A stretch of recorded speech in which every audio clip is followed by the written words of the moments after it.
Hello, anybody and everybody.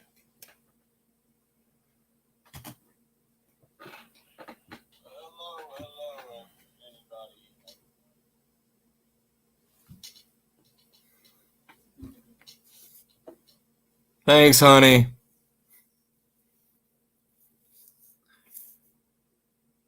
Hey, Dom, how you doing, brother? All right, so welcome to Survival Sunday,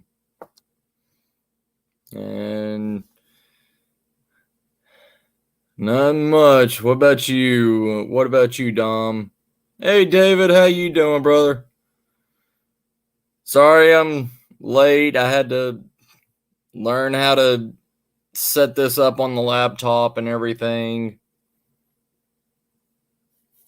Yep, Autumn is Mrs. Star.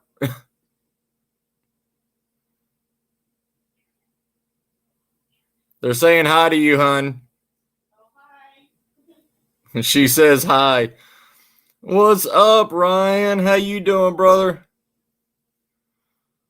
Well, that's good to hear. That's good to hear. All right, so we are going to discuss on setting up your survival kits for. What's up, Terry sis? How you doing? We're going to discuss how to set up your survival kits for your paranormal, cryptid hunting, urban exploration, whatever you do. Um,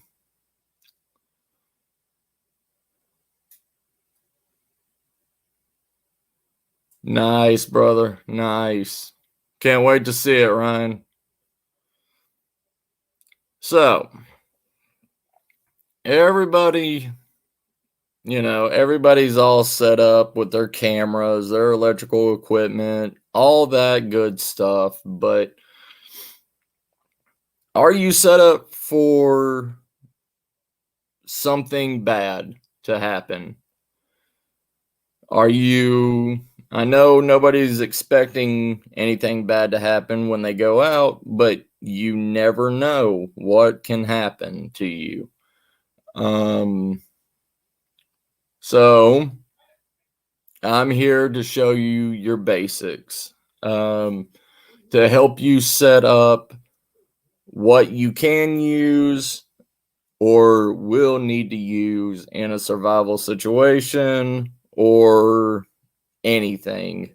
Maybe you're in an abandoned building in the middle of nowhere, you're by yourself. Maybe maybe you fall in a shallow grave.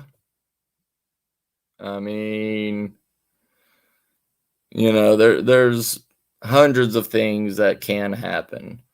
Um what's up, brother Jax? How you doing, bro?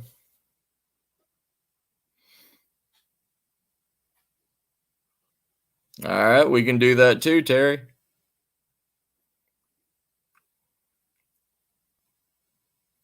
So, like what Terry just said, she lives in the mountains and she needs help feeling safe with in the forest from bears.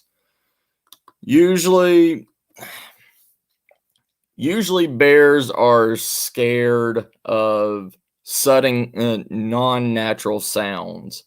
Um, if you're walking on a trail or anything like that, they have what's called bear bells that you tie on a walking stick or anything like that, and it jingles while you hike through the woods or anything like that. You can even put it on your belt, you can put it on your boots, you can put it on anything.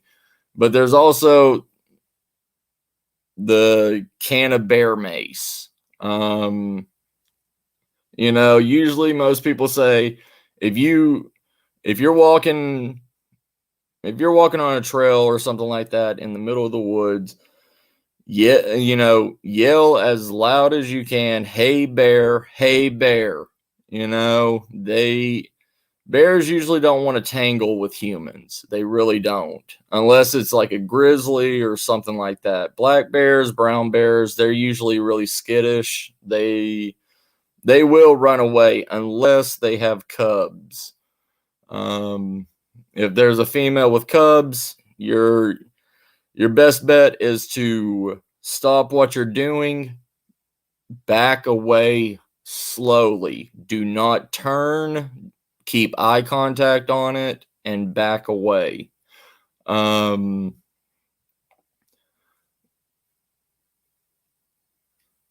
I mean, it's understandable, Terry. I mean, they're 10 times your size. Yeah. Yeah. I mean, you want to also make yourself seem bigger than it, but not. I mean, not to a female with cubs, because that's a intimidation and she'll attack you. But to a lone bear, yeah, you'd want to do that.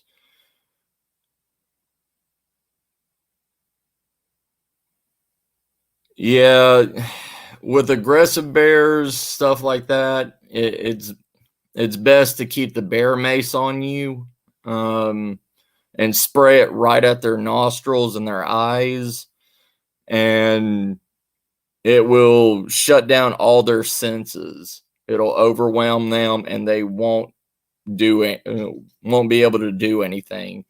So invest in a can of bear spray for that, Terry.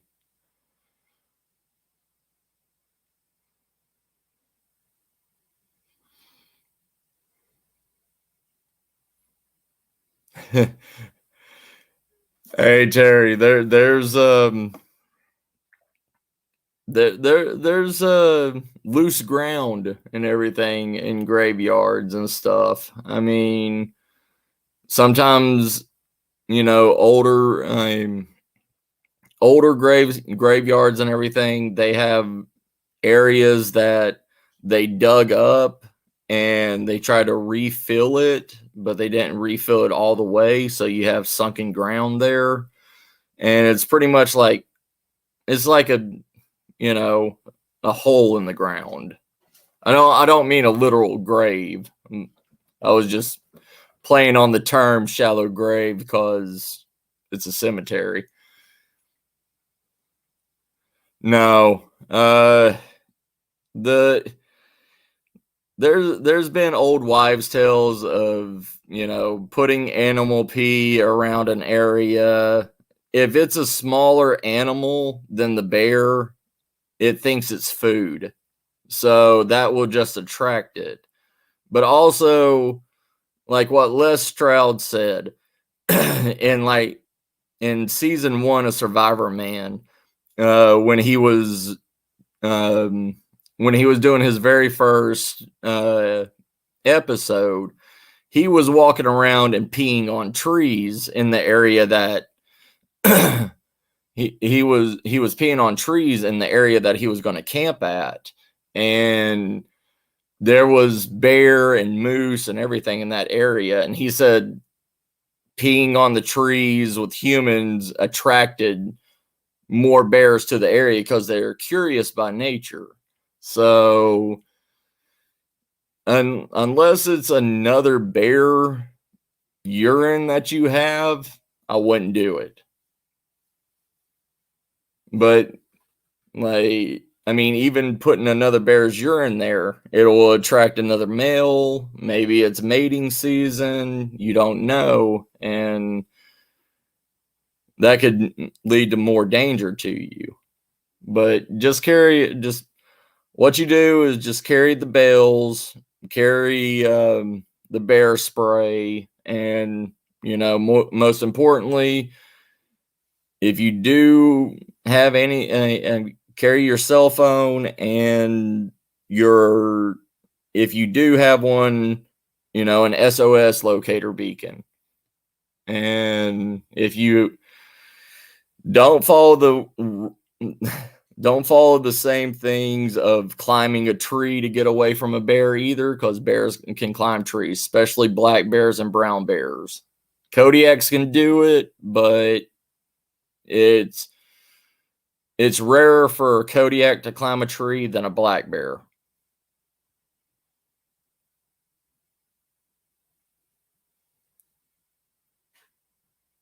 Right. Yeah, see Dom, yeah, like see Dom sprung his ankle in a graveyard. I mean, there's things that can happen. I mean, it's not something that's going to, impede you or anything, but all right, sis. Um, but yeah, there's really nothing that you can really do to protect yourself naturally or anything from bears or wildlife. If they want you, they're going to come at you. It's it's animal nature. If they're hungry enough or they're threatened enough by you, they're going to attack no matter how much precautions you take. Hey Ruth, hey Beth, how y'all doing, sis? But yeah, it's better, it's better to, like I said, keep your eyes on it. If it is in your area, keep your eyes on it and back away slowly from it. Don't run, don't show it that you're scared. Even though you are, do not show that it's scared because it can smell fear. Any animal can smell fear. Dogs, cats, whatever.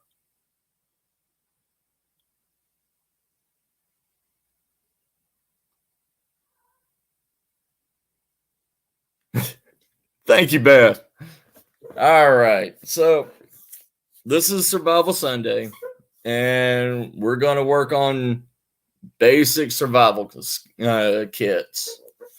Show you what you really need and what you don't need, unless you want to spend the money for it. You know,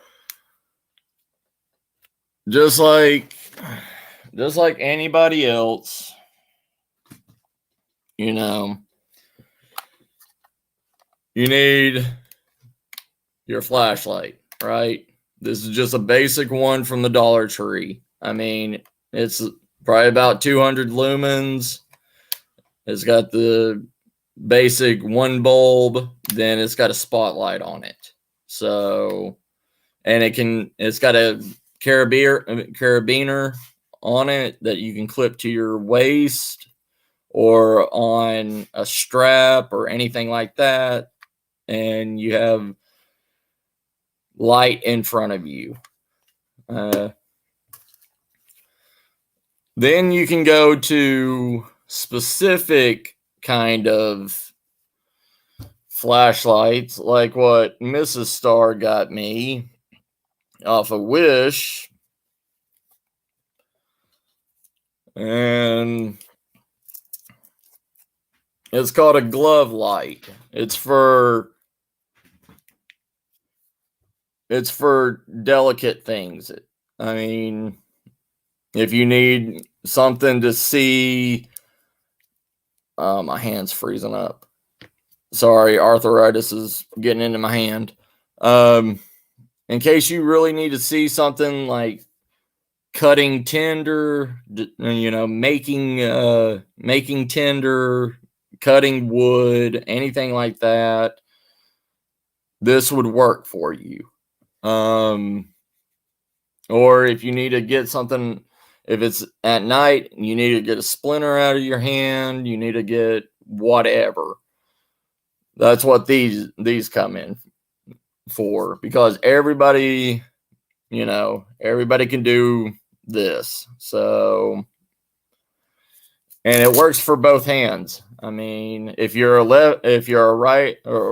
righty, it works for the right hand. If you're a lefty, it works for the left hand too. So it's not, it's not set to just one one hand. And if she got this off of Wish, and I think, how much was it, hon? Like 2 for $1? Okay, yeah, it was 2 for $2 and $1 shipping. So you have one for either hand. And you can also change out the batteries. It takes a small little watch battery. So they're not rechargeable or anything. What's up, Uncle Al? How you doing, brother? But all right. Next subject. Everybody and their mother in the survival community knows what these are. They are survival bracelets. Each one has a different thing, does multiple little tasks. Like this. It has a knife built into it and a scraper on the back of it. It has a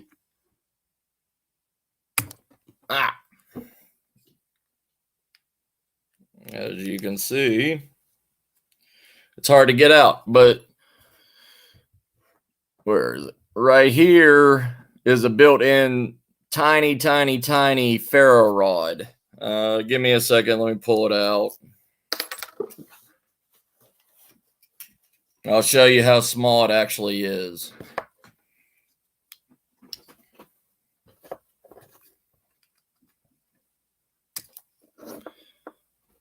This is how small it is.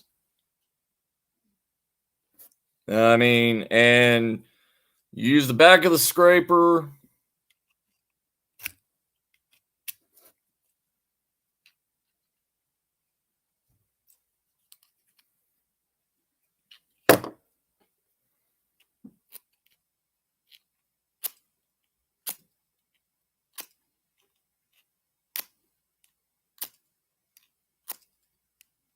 It's not the best thing in the world, trust me.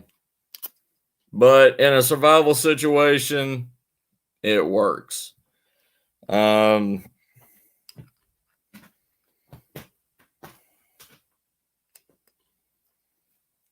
these things, like this is the one that Miss Star made me. Like she made this herself. It's 50 feet of paracord, blue and black.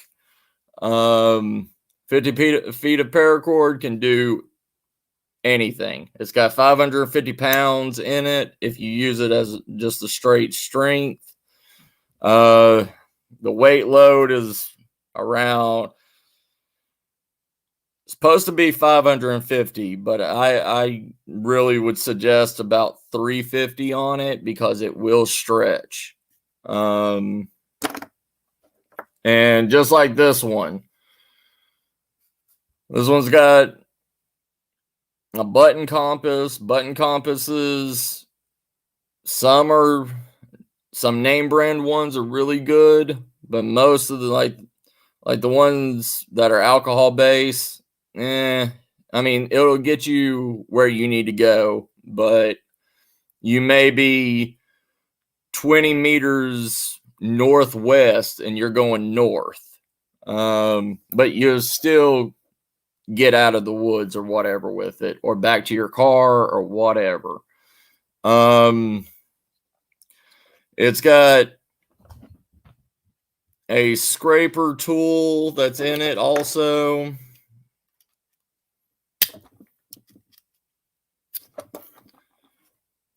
It's got a little like one of the little card ninjas on it. It also has a scraper on it.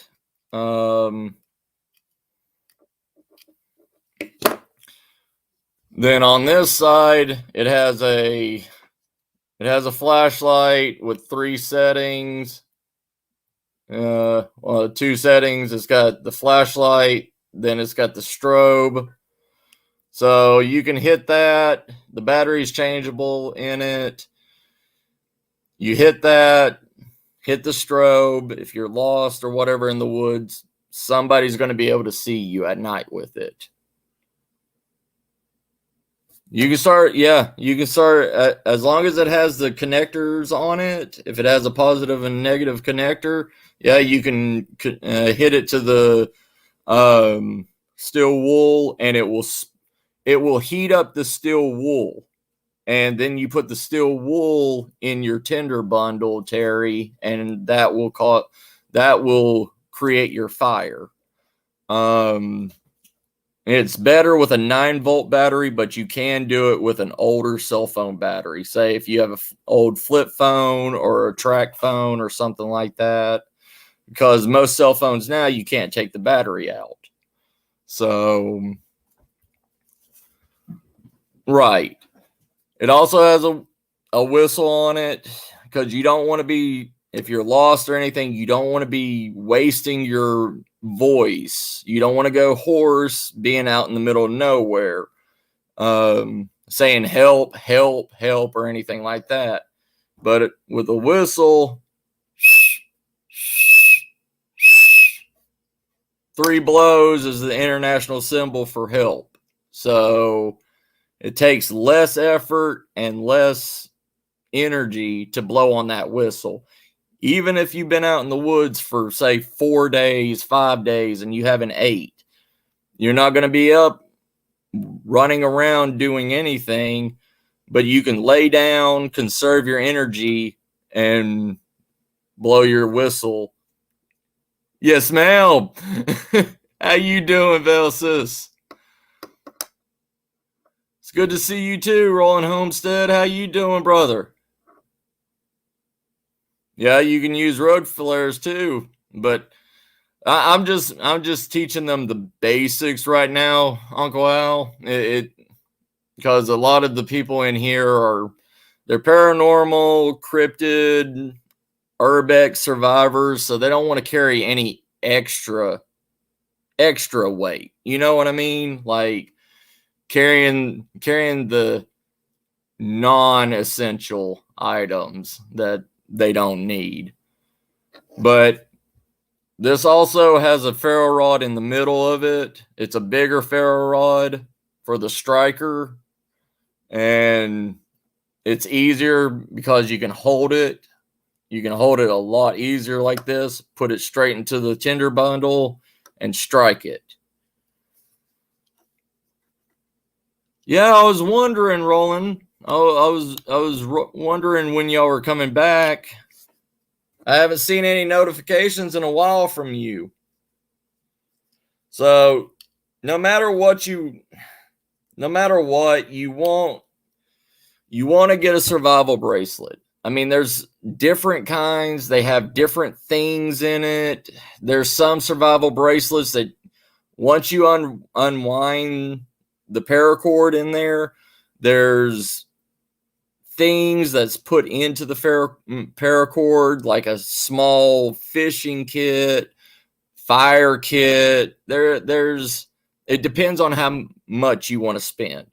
I mean, there's the basic ones like this, like the one that Miss Star made me, that is like $3, because Dollar Tree now sells, it's not military grade, but it's still paracord, still has 5 strands in it for $1. Oh, I understand about the working, brother. Yeah. But at least look on Amazon, look on Wish, stuff like that. Each one's going to be different. There's some that have bigger compartment clips that hold extra things. They have compartments in them that you can pretty much make a basic survival kit on your wrist. This would be the cheapest way for most of you paranormal paranormal hunters, urbex hunter, urbex explorers, cryptid hunters, stuff like that. This would be the basic kit for you. I mean, it's light. It goes on your wrist. It goes on your belt buckle. On your belt loop. I carry both of these like this on my belt loop and not on my wrist because I don't want the paracord getting damaged at work or anything like that. So I keep it on my waist. Moving on.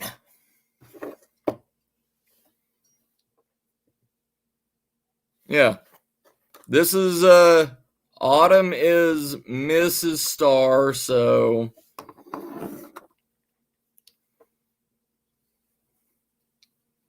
and she just said, for the crafty people out there, Hobby Lobby and Michaels have different clasps with different features on it, just the same way as buying it offline. If you want to make it yourself and you want to, because they come with basic, like most of them are going to be like survival colors, orange and black, stuff like that. But if you don't like orange and black, you can make it like the colors I like, blue and black or purple and silver, whatever, they work. What's up, OG? What's up, Tyler? What's up, Nubby? How y'all doing, brothers? Yeah, Joann's have them. Any crafting store, and if you're across the water, you can go to any DIY shops because we call them crafting stores over here, but y'all call them DIY shops. So go to one of them; they have the exact same stuff. Moving on, we already talked about lighting. We talked about survival cords. Next best thing. There's two options that you can carry. So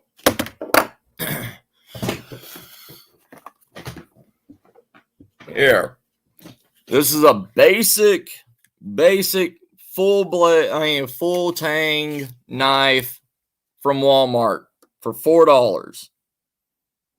It's not the best thing in the world, but it is a full tang stainless steel knife, which means stainless steel stays sharper longer, and it stays sharper longer, but it's harder to sharpen.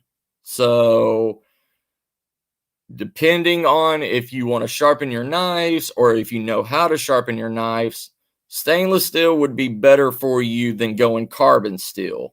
The difference between carbon steel and stainless steel is if you can get a sharp rock, a carbon steel knife, the back of it, you can strike the back of it to make sparks if it's true carbon steel.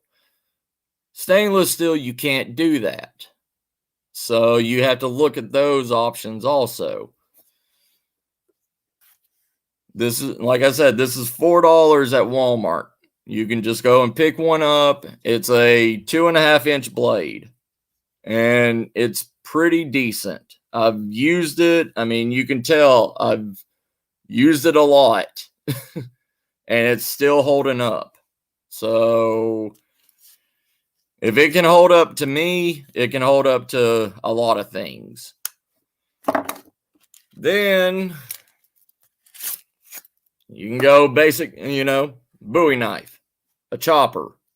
This thing, it's a beast. It's in between a machete and a big blade knife.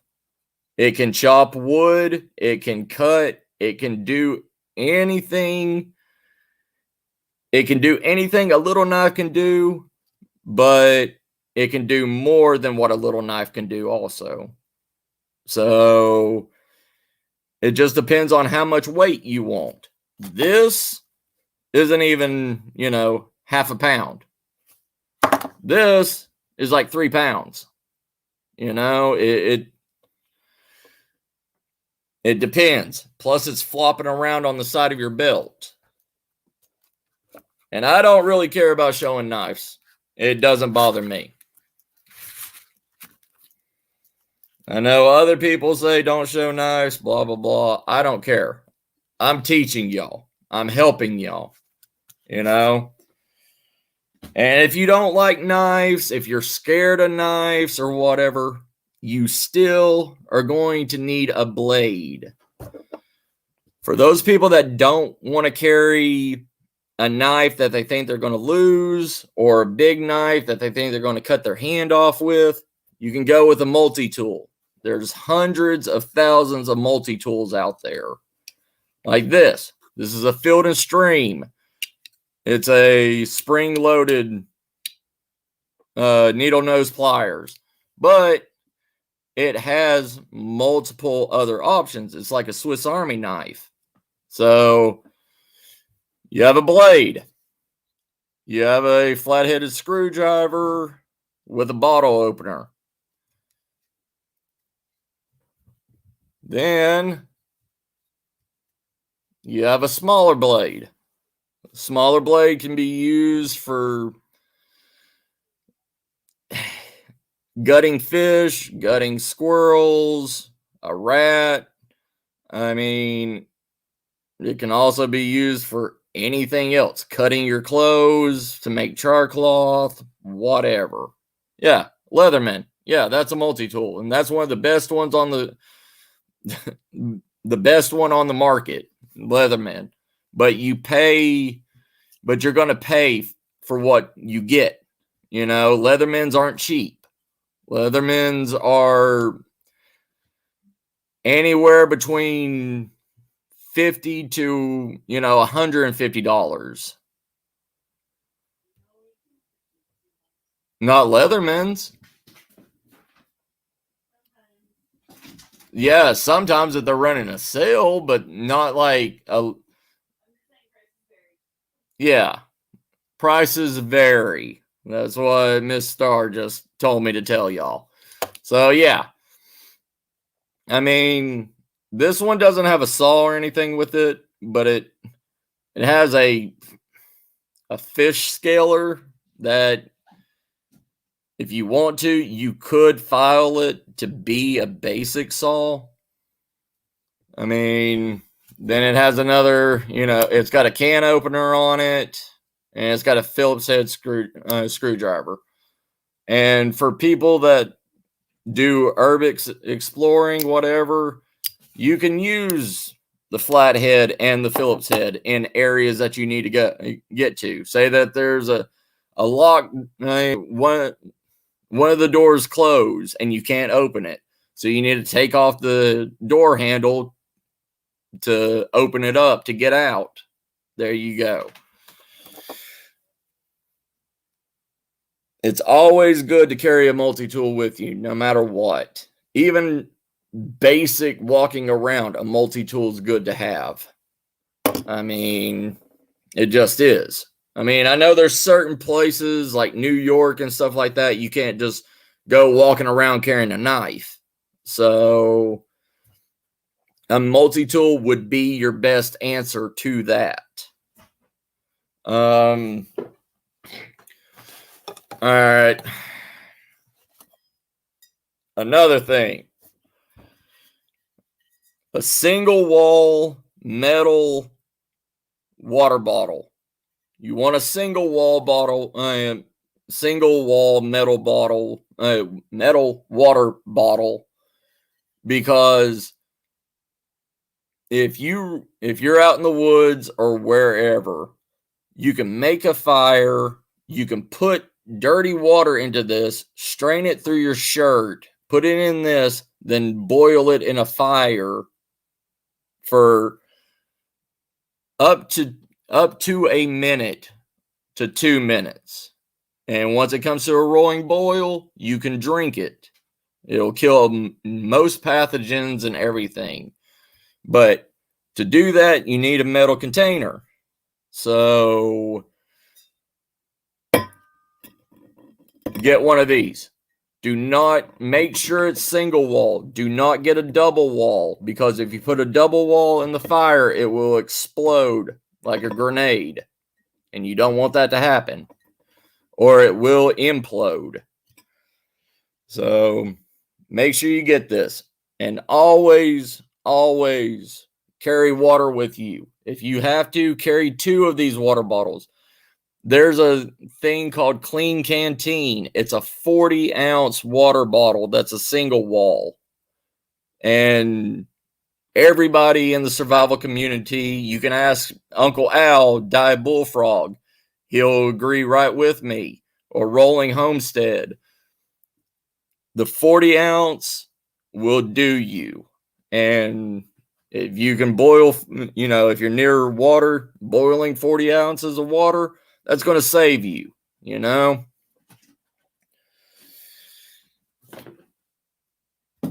All right.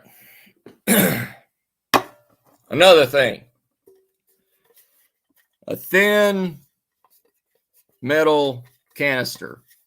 You're going to be like, why do I need that? This is overdoing it, but I don't know where my Altoids tin went, but hi, Calypso. How you doing, baby? Are you gonna help us? Are you gonna teach? Are you gonna get in the can? No? All right, give me a second. Yeah. Thank you, baby. All right. So the best thing you can get is an Altoids tin. Altoids tins are perfect because you can put an Altoids tin in a fireplace, and in your fire. You can cut off as long as you have 100% cotton clothing on. That means blue jeans. That means your t-shirt. That means a bandana. Everybody's wearing a bandana nowadays, so you at least have a bandana. And there's some that's polypropylene or whatever, but make sure it's 100% cotton. Yeah, you can get a coffee can too, Vale. I mean, Morrison, he showed people how to make a survival tin out of a coffee can, and he covered everything in it in just a basic coffee can. But Altoids for basic whatever. If you are lost, if you are lost in the woods, wherever, you can cut your cotton into small little strips, put it into the Altoids tin, put the Altoids tin in the fire. You will see it smoldering. You'll see smoke coming out of it. You wait until after the smoke has cleared, then you bring out the Altoids tin and wait. Once you open it up, that cotton will be charred. It won't be burnt. It'll be charred. And that will take a spark from anything and make what's called char cloth. You could put char cloth into a tinder bundle and blow on it and make a fire and put that into a brush pile and make your fire.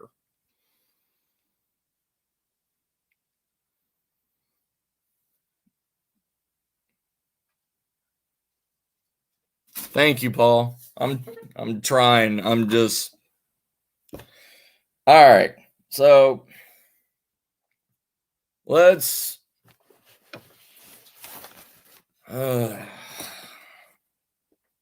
sorry, my hand is cramping up from arthritis or whatever I have in it. So, anyways,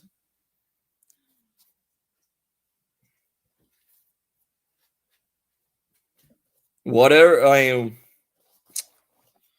Another basic tool: gloves.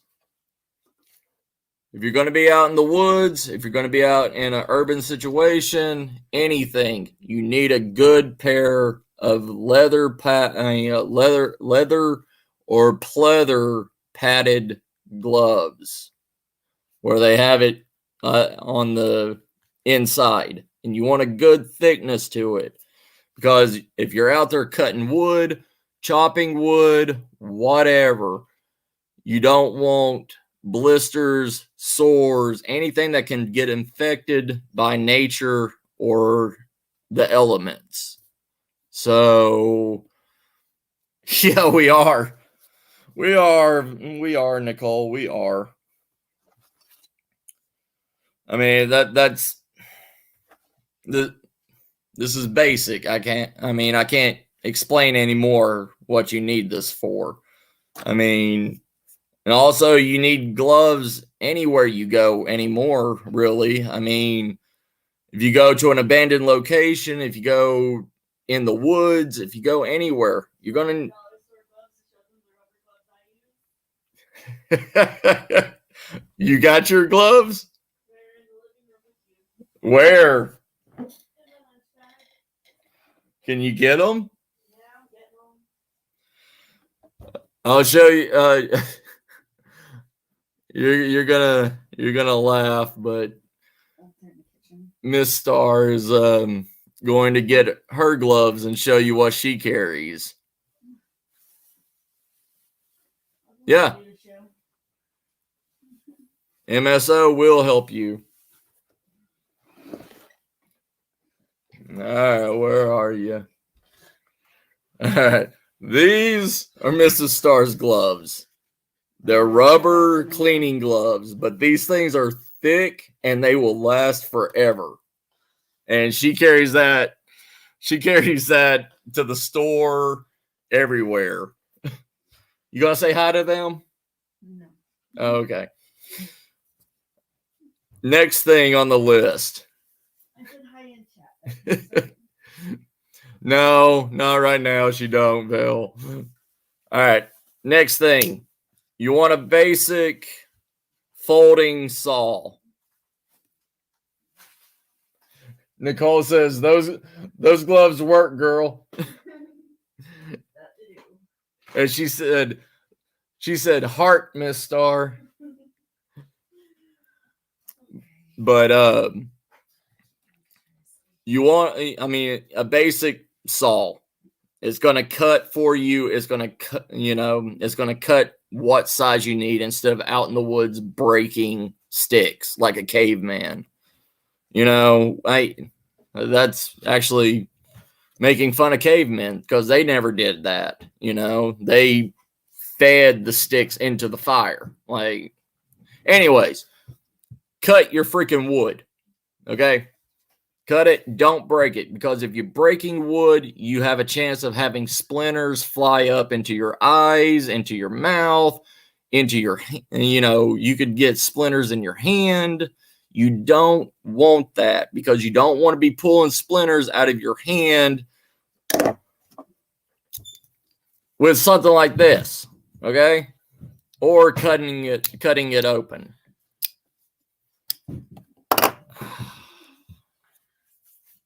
But yeah, this is just a basic. I don't even remember where I got this at. Was this out of that Christmas thing? Yes. Yeah, this was out of a Christmas thing that Walmart was selling for $20. It came with, yeah, it was half price after Christmas, but it was one of those Walmart hunting survival kit things. It came with this. It came with an axe. It came with a knife and something else. What's up, Eli? How you doing, brother? And it also has this hook on the front of it, so you can hook into a stump or something like that and pull it over to make sure there's no snake or scorpions underneath that log that's going to sting you or bite you. So always look at little perks like that.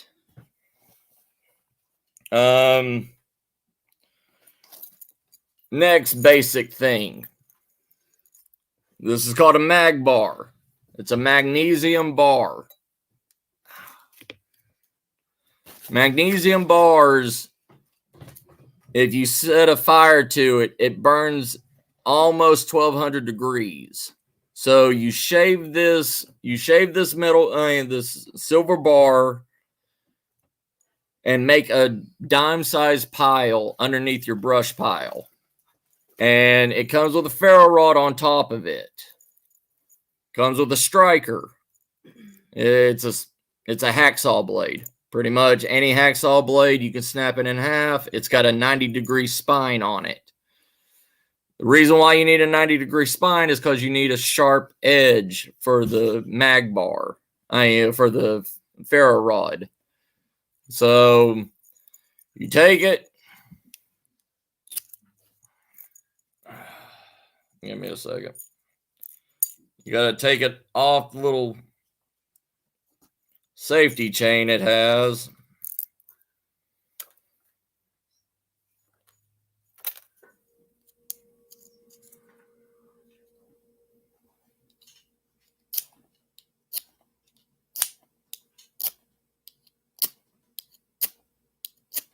And you put it to the dime-sized pile of magnesium. You spark it, it'll catch on fire, and poof, there's your fire. This thing will last forever if you treat it right.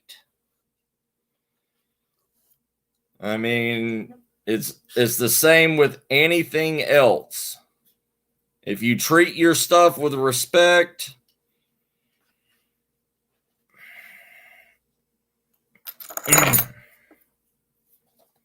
sorry. Anyways, if you treat your stuff with respect, it will treat you with respect, and it will work for you. Yes, poof. Like the old school cameras with that flash photography. That was magnesium. I mean, that's what happens. All right. So next, for anybody and everybody, you've all been caught in the rain, correct? Anywhere you go, any of your hunts, stuff like that, you've all been caught in the rain. This is called a dry bag. You can make your survival kit out of one of these. This folds and it creates a watertight seal on it. You can put anything and everything in this and it will stay dry. Other thing, you can also hold water in it. So if you're trapped in the woods or anything like that, you can fill this up with water, take it back to your base camp, and you have at least 2 liters of water with this, or a liter of water with this. This one's a 1 liter. So you have at least 1 liter of water with you that you can put into your single wall container, boil it, you have water. So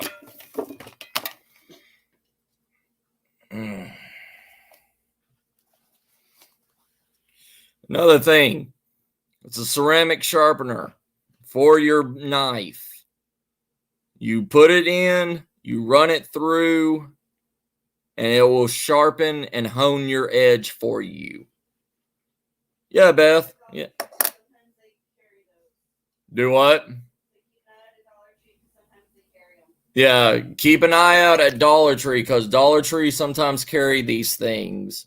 It may be in a weird place beside the medicine or somewhere, but yeah. What? Do what? Yeah, sometimes it's in automotive, sometimes it's in their tool section, sometimes it's somewhere, wherever they can put it. Look it up.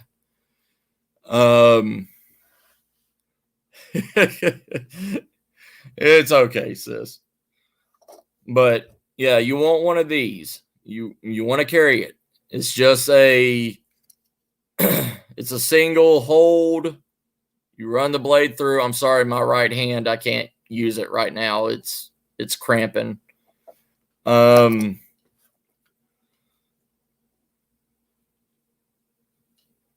Yeah, they really are. I mean, everybody uses them when they go kayaking and canoeing and everything. It's pretty much a staple in those kind of things. Um, yeah, they're worth their weight in gold, Beth. That's true. Um, but I'm sorry. I'm sorry. I want to keep rolling through this. I don't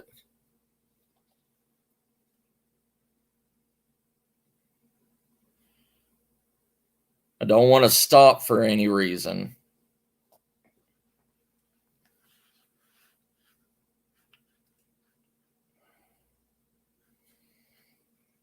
But yeah, here's here's the safety orange paracord that Dollar Tree has. It's it's not the best strands in the world, but it's got 5 strands in it. So it works. And Dollar Tree sells this 25 foot for $1. It's not bad.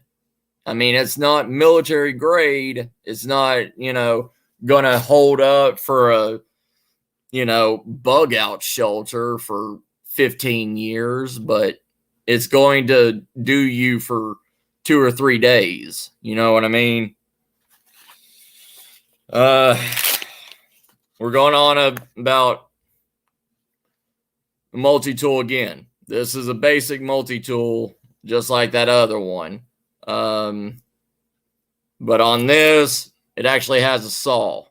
That's what I was going to show you. This one actually has a saw, and it can also be used as a rope cutter. The serrated edge on blades, you can get a straight blade that the straight blade is for doing whatever. A blade that's half straight and half serrated. The serrated edge is always used for utility work, like cutting wire, stripping wire cords, and cutting rope, stuff like that.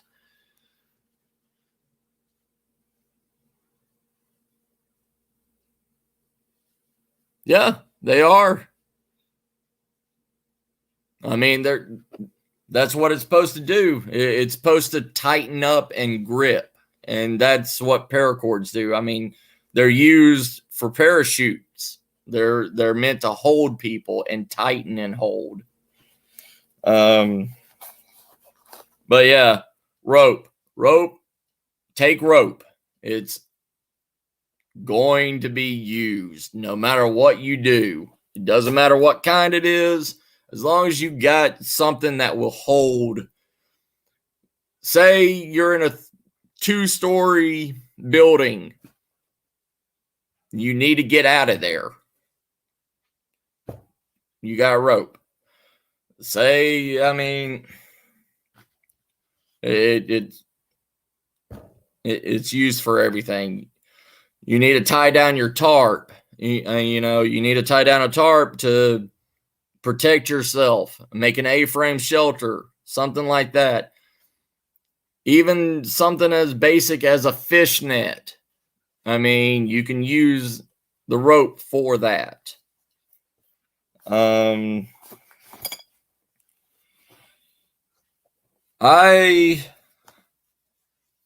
always carry a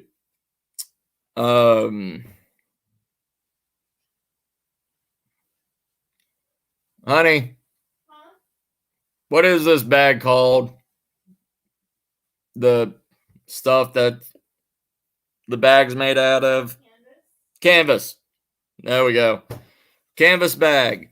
You can use it as a water filter. You can fill this up with water. Fill it all the way up. Yeah, it's got olive oil on it. No. As a water filter. But yeah, no. But as a makeshift water filter, you fill this up with sand, loose dirt, whatever as a base, rocks, then twigs, and charcoal if you have charcoal. I know, but I'm just saying if they don't have the charcoal, she's helping us. But you wanna fill this up to about here and hold it on and tie it to a tree limb and let it seep out one end. And it will be a slow drip, but it will purify probably about 75% of the stuff that's bad in the water, especially if you're in a drainage area or something like that, and the only thing you have is water runoff from the street or something like that. You got oil, all that stuff in there. This will take it. This will clean it. It'll go into your single wall container, and then you boil it. Then you can drink it. But you need one of these, and you can also use it as an edibles bag. If you see blackberries, anything on, in the wilderness that you can eat, strawberries, basic things that you'll see in the grocery store. If you see that out in the wild, you can pick it, put it in here, and carry it on your side. And you can use it as a scavenging bag.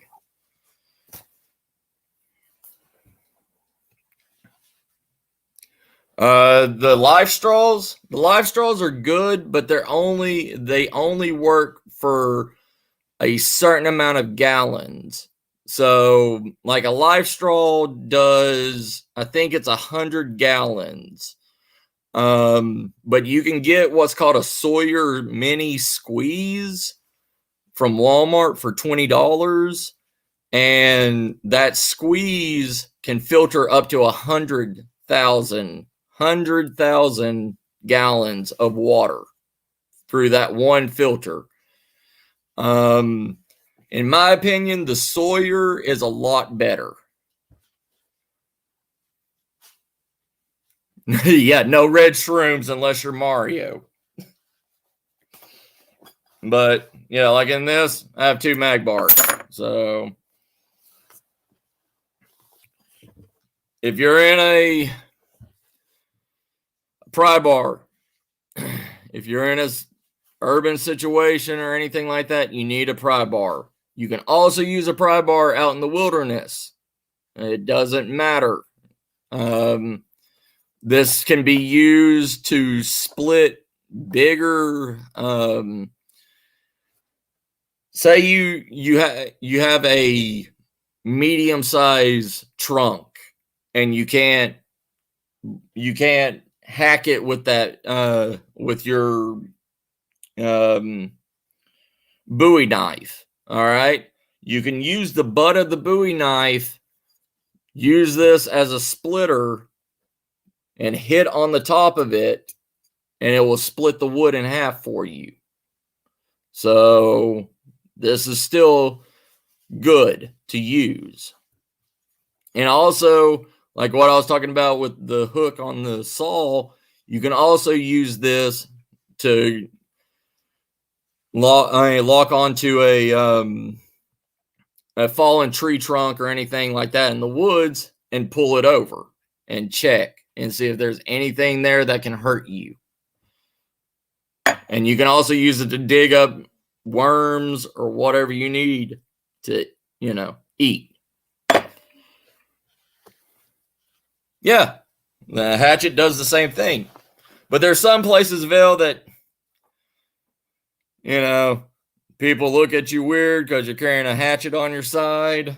So it's what you can, what you can hide. And I know you can hide a hatchet in your backpack. So it's still good. Hatchets, see, up north, hatchets are used more than down here in the South. Down here in the South, you can do way more with a Bowie knife or a machete than you can with a hatchet or an axe, and it's also a lot more weight. You know what I mean? I mean, if you have a basic hatchet, that's between 3 to 4 pounds, and that's already more weight than what you want in. I mean, what a lot of people want in a basic kit. Fat wood. You can buy this stuff on offline. If you have pine trees around you or cedar trees, you can get fat wood. It smells like turpentine if you know you have. Nice, Nicole. But fat wood.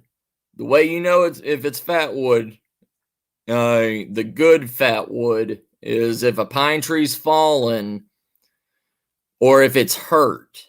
Like if somebody cut into it or it got struck by lightning, something like that, it creates this sap to heal itself.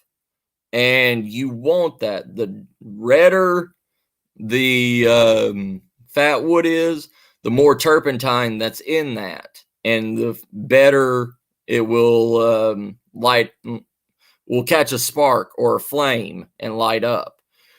Fat wood also has a burn time, depending on how dark it is, from a minute to 5 minutes. So what you want to do is get little sticks like this. You can even go to Home Depot and buy fat wood sticks like this. And it's like $7 and you get about 20 of them. But just keep one with you, and all you have to do is just shave it into a couple little streaks.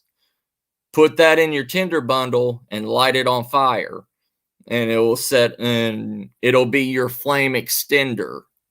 So you can, yeah, well, it's not sappy, it's hardened. The turpentine hardens into the base of the tree, Nicole, and usually, like when somebody cuts a pine tree, the roots and everything will harden up into that trunk, and it's kind of like petrify it will kind of like petrify it, and it's not sticky like sappy wood, but this turpentine is actually infused into the wood.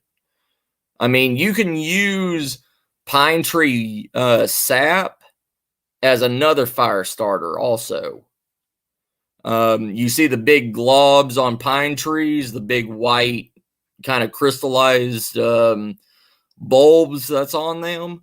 You can cut that off and you can light that on fire and it will burn forever until it turns black and harden.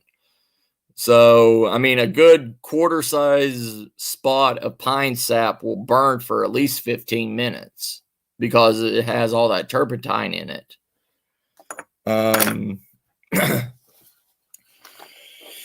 See what else we got here. All right, let's see here.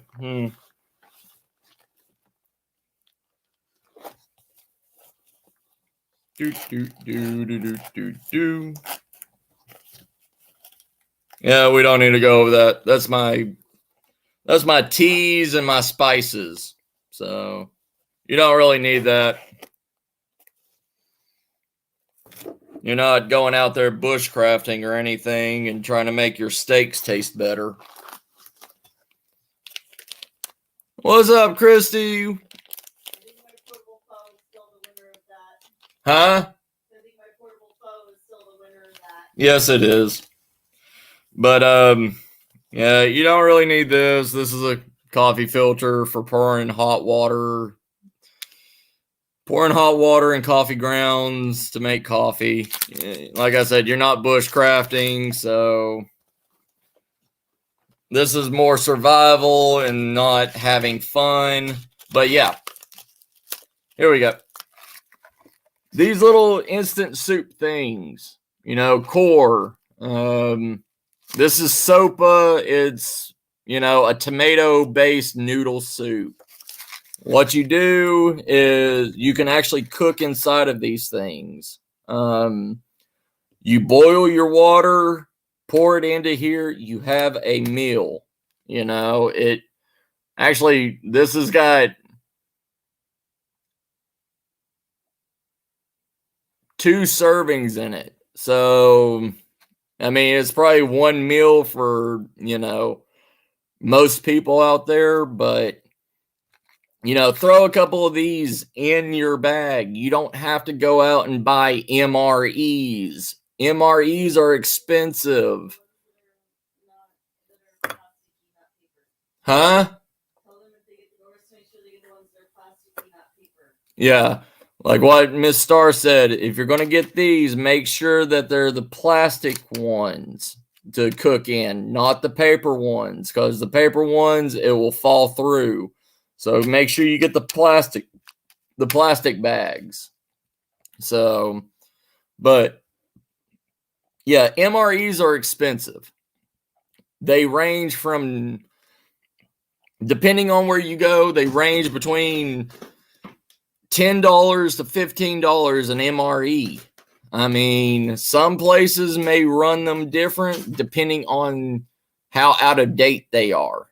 I mean, they don't go out of date, but they have a shelf life. And it's just,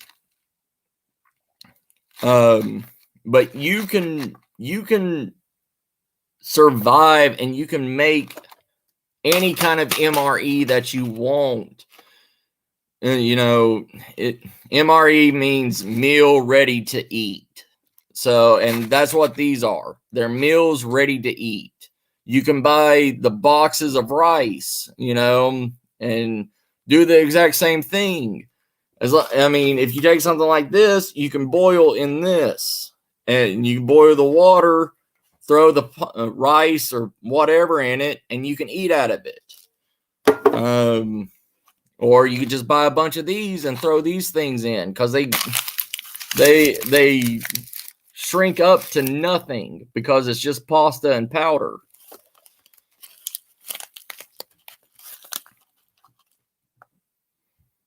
Yeah. A team? You mean tea? See, I got 2 of them in here.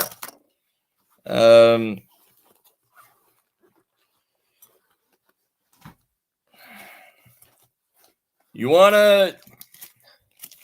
I got 6 tent pegs at the 99-cent store for $1.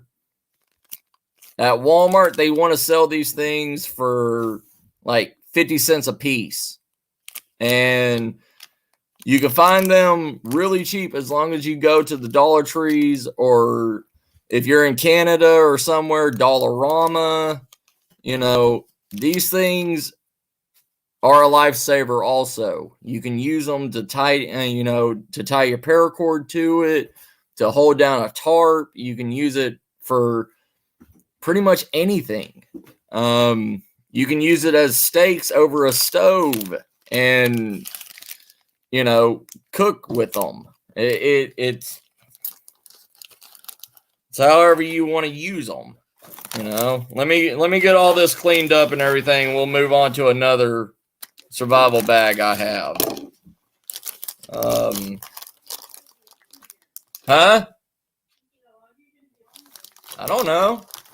I got 14 people on here. How long are you going to be on here? You can't do what? Go. You can make food. You can do whatever you want. They ain't going to see you. They want to see you, but they won't. Yeah. Blah, blah, blah. She's shy.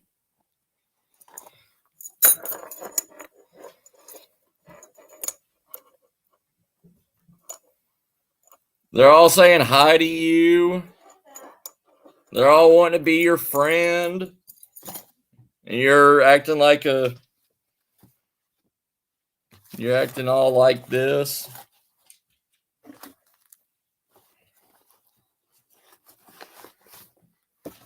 You ain't being nice back. I'll tell you what. Nah, she's a sweetheart. She's just.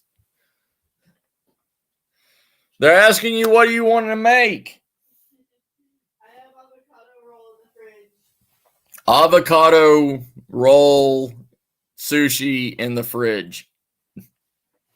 Go get it. All right. So, like I said, ropes everywhere. You use that. These things are also good, especially in summertime, whatever. These are actually, I got this from the Dollar Tree. It's a frog tog. These things are expensive, usually at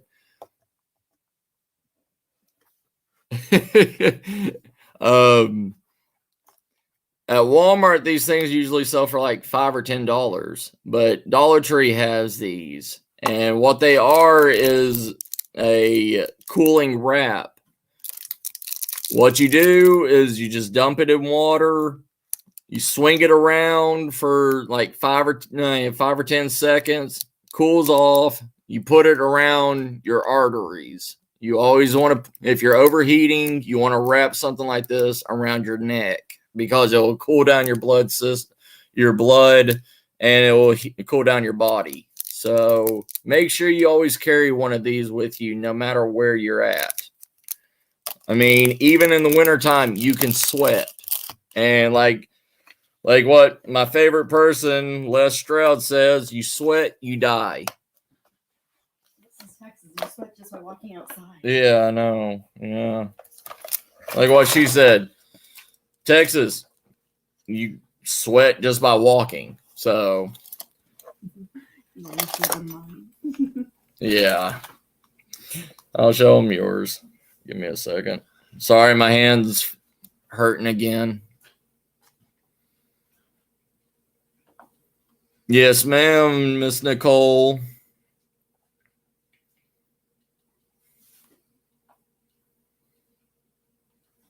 Yeah, Beth. It's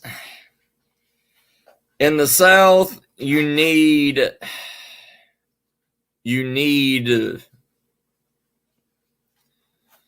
How should I say it? You need to cool off all the time. It's like in Texas and everything. I mean, temperatures can get 110 degrees. And trying to find shade in 110-degree weather, there is no wind in the shade. It's like the heat evaporates the wind before it even reaches you. Here,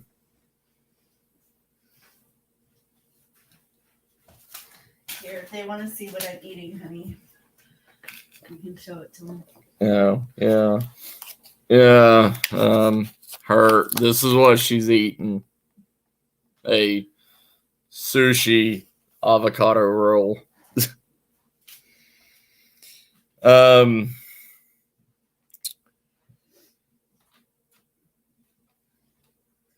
Yeah. Yeah, you cool down. I mean, as long as you put it on the areas that need to be cooled down, you will cool down fast.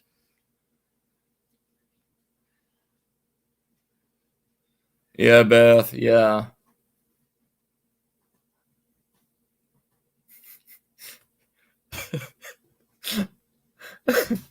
I like that. I like that, Nicole.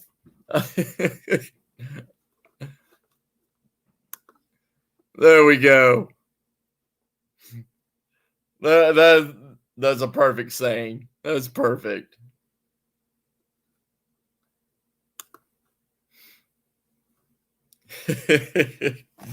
All right, so these are waterproof containers. You use them for whatever, but they're starting to make survival kits out of them now. This, it has a mini ferro rod in it and striker. And it's in a protective case, so water doesn't get into it or anything like that.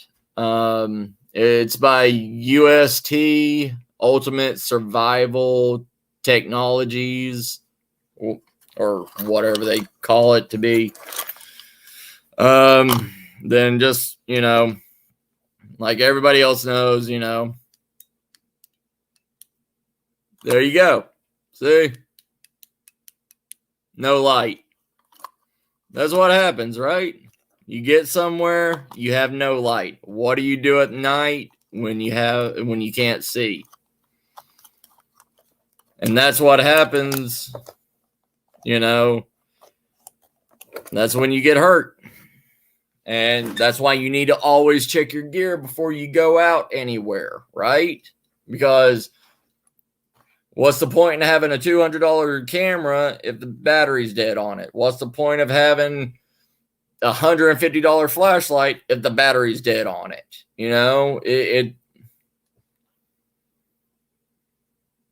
I'd do it in a heartbeat, Nicole. I don't care. But yeah, here we go. This is my Altoids 10. As you can see, it's been burnt, been whatever.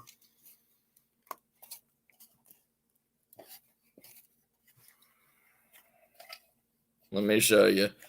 You can do more than just char cloth in these things. I can't. My hands won't let me do anything right now.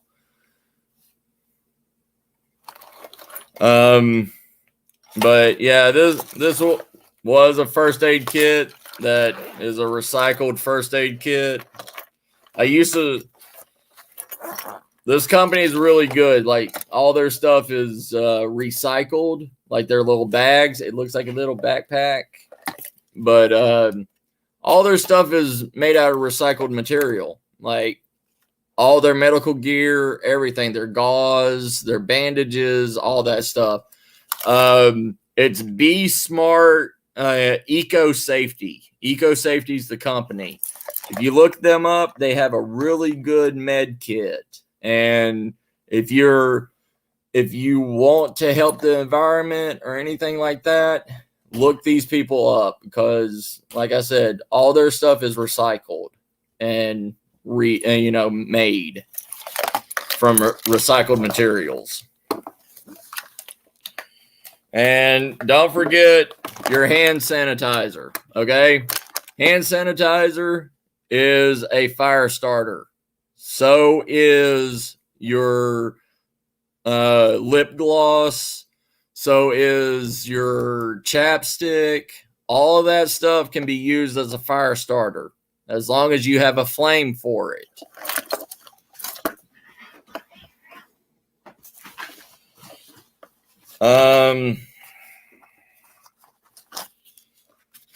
Remember when I was showing you the tent pegs and everything? This right here.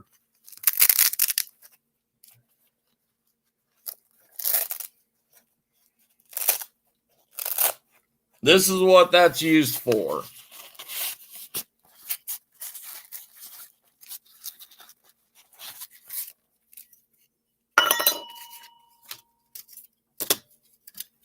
This is a mini stove.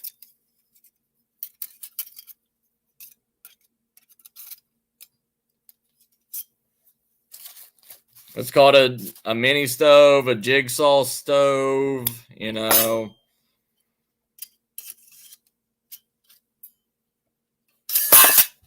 Oops.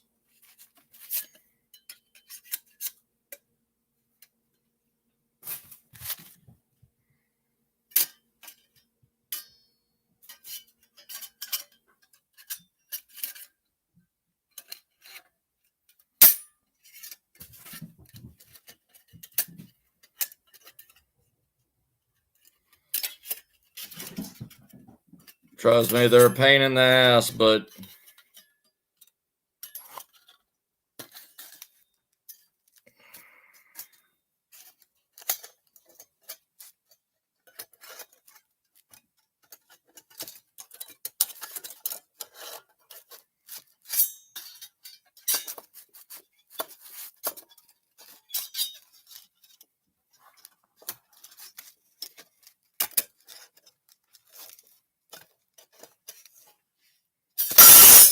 well, you get the idea of it.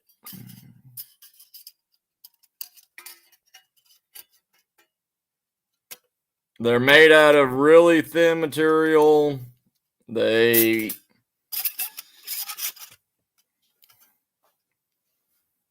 like this. And you put your wood in the front of it where I'm showing you.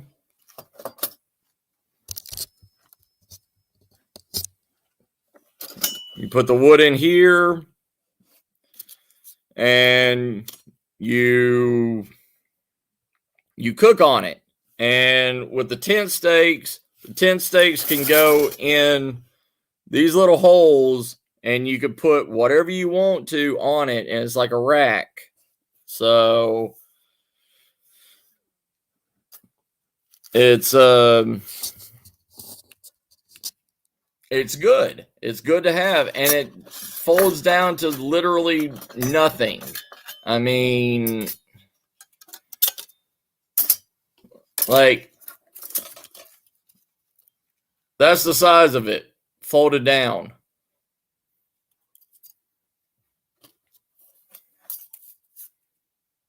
Yeah, that's what I'm saying. Like, you saw how hard it was for me to put together with the art, with my fingers acting up. They make, this is one of the cheapest ones on the market. They have other ones where it's connected together and it opens up and you just fold it together. Like, you don't have to.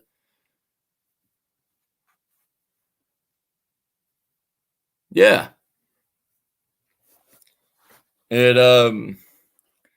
But you know, they have other ones that are completely together and you just fold it all together and you push the little thing inside the holes and it connects together. But yeah, I mean, you don't really need that in technically a survival situation. You don't, I mean, in y'all's survival situations, you know, y'all, unless you are in the middle of the woods, you know, it's really not a thing, because you can make a fire anywhere. You know, you don't need it to be on a stove. You know,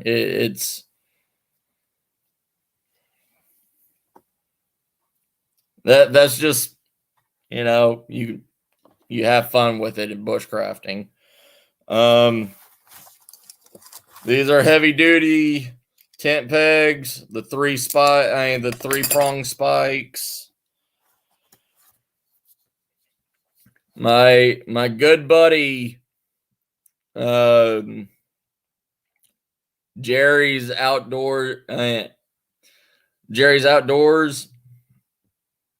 he made me this. This is a Nathan 4071 Beast fire, a ferro rod.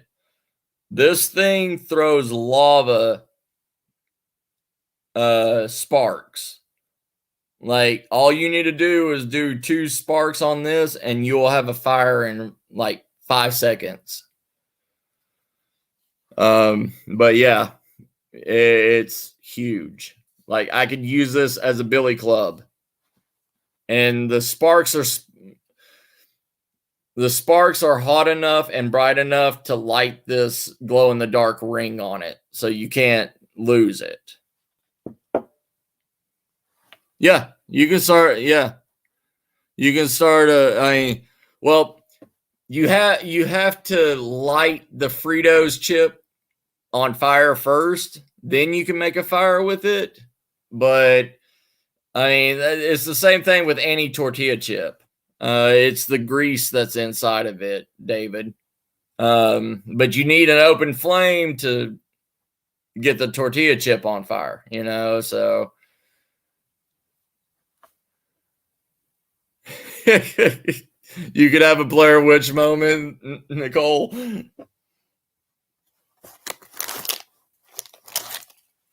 All right.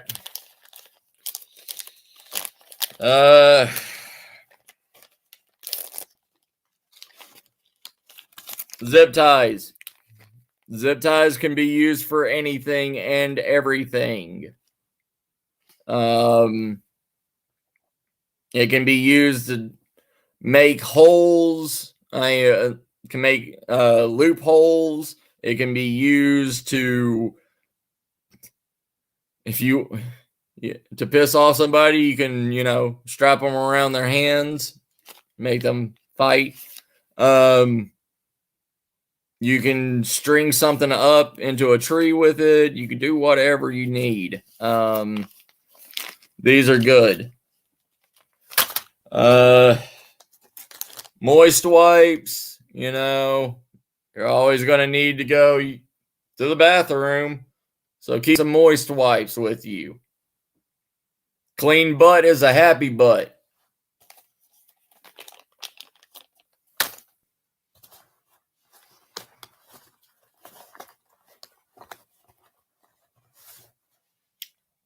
Magnifying glass. You want to use this. You want to get at least 5 or 10x magnifying glass. You can do a solar fire with this. You can use the sun, aim it into the area that you need to, and hold it there, and it will start the fire. You can also, that's pretty much all it is. Oh yeah, it's got a light on it too. So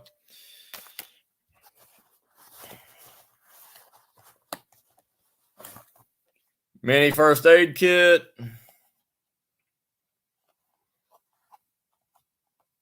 This is just a bare, simple basics. It's got the alcohol prep pads in it. It's got bandages, and it's got 2 gauze on it. So it's just a very basic kit. But you can pick these up at Dollar Tree for $1 also. You don't have to break the bank to be safe. You really don't.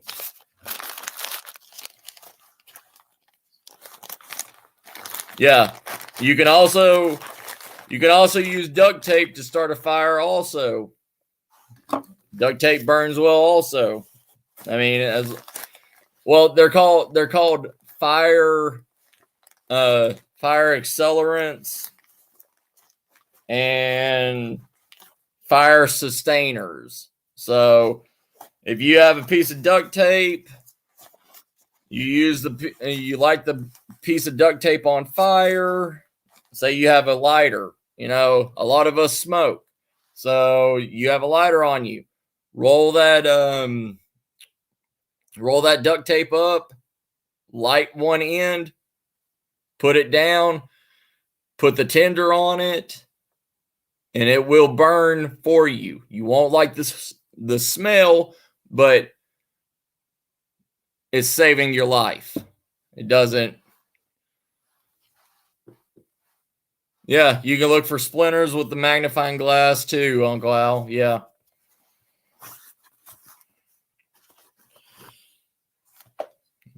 Another basic knife.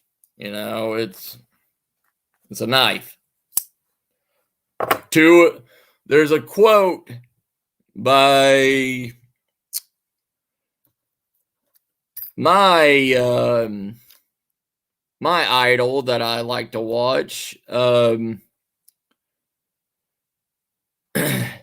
He says, 2 is 1, 1 is none. And I don't know if y'all know him, but Dave Canterbury. He always says 2 is 1, 1 is none. That means having 2 of everything means if you lose one item, you have a backup. And you should have 2 of everything that you have in your kit. And if you only have 1 of it and you end up losing it, you have nothing, you know? So if you end up losing your knife on your side, you have a backup knife. And that can get you through some stuff. Going on, this is bank line. Bank line, like this one holds up to 72 pounds. The string does. It's used for fishing. You can make a net out of it. You can make a hammock out of it. You can make anything. If you know how to weave, you can make something out of this. But yeah, this is the number 12, 375 feet of this. So that can be used as anything. If you don't want to run the Dollar Tree or whatever and stock up on the cheap paracord or whatever, get you a few rolls of bank line. All right, Nicole.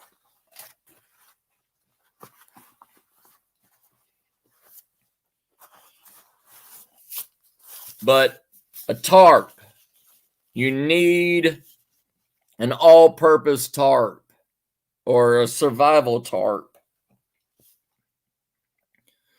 Yeah, Christy. You may want to do 5 of everything. Yeah, I mean, it'd be heavy, but you could do it.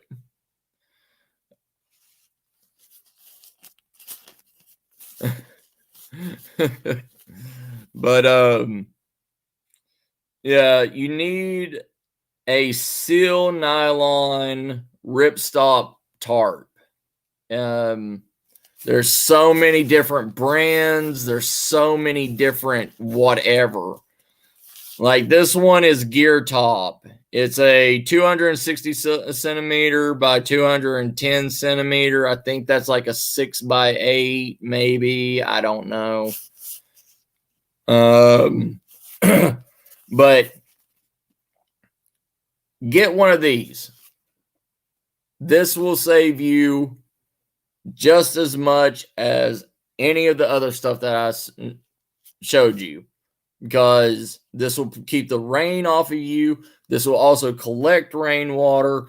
This will keep you warm. I mean, it won't keep you warm, but you can make it into you need to learn a basic like A-frame. If you can make an A-frame out of this, it'll keep you out of the wind.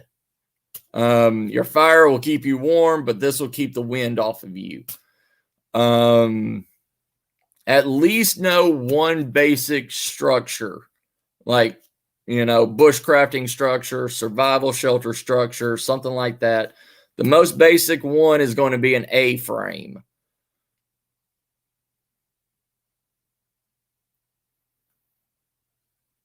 Yeah, it's always good to do that, Christy. I mean, the best survival food that you can have is pinto beans and rice.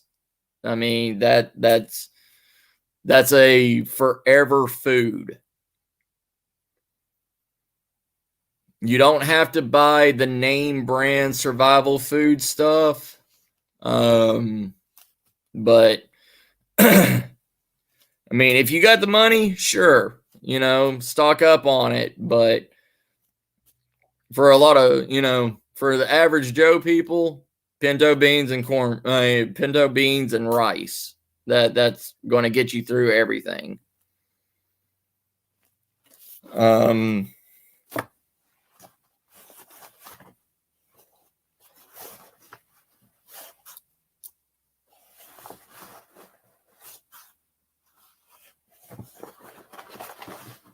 You want a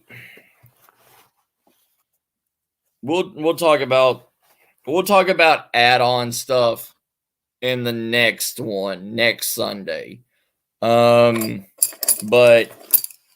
you know, the basics that you need is what you carry with, you know, what you search and do on a normal basic. You know, food, water, shelter, you know, light, tools. That's what you really need to start your basic survival kit with, you know. Like I said, just if you're just starting out, get a basic survival cord bracelet. At least a survival cord bracelet. I mean, it doesn't have to, you don't have to break the bank to buy, I mean, to get this stuff. You really don't. Yeah, peanut butter is good too. I mean, one spoonful of peanut butter will give you like 200 calories because of the oils and everything that's in it. Yeah, that's a shelf staple food also. Peanut butter lasts forever. Just like honey, agave, you know, tuna really lasts forever. Any canned food lasts forever.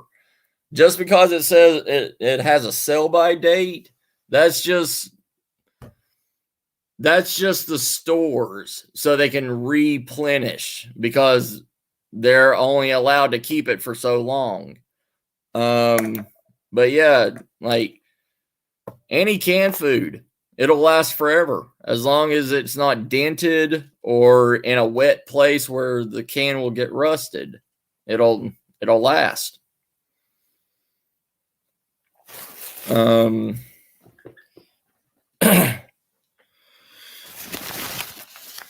But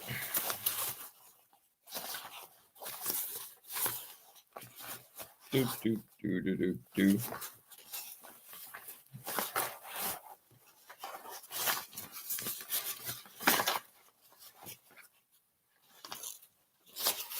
Sorry. Yeah, this is my camera bag. It's not as glamorous as the other stuff, but it works. As long as it works, it doesn't have to be beautiful. It has to work. Just like this. This is one of the best ones that you can get for starting out.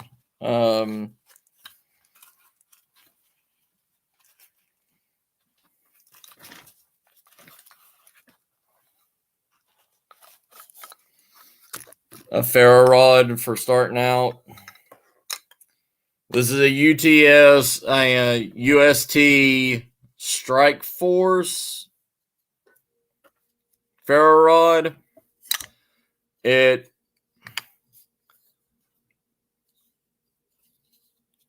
right here. Take care, Uncle Al. You have a good one. Thank you, brother. Oh, I'm sorry, Uncle Al.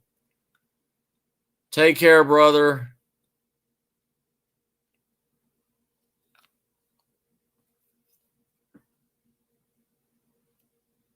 You have one of these, Christy?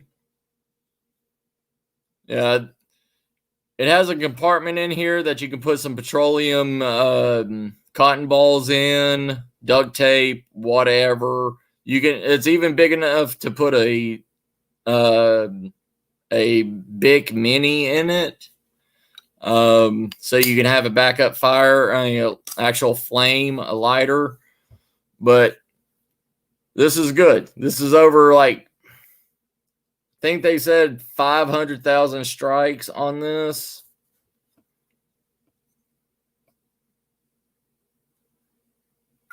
Yeah, I understand. I mean,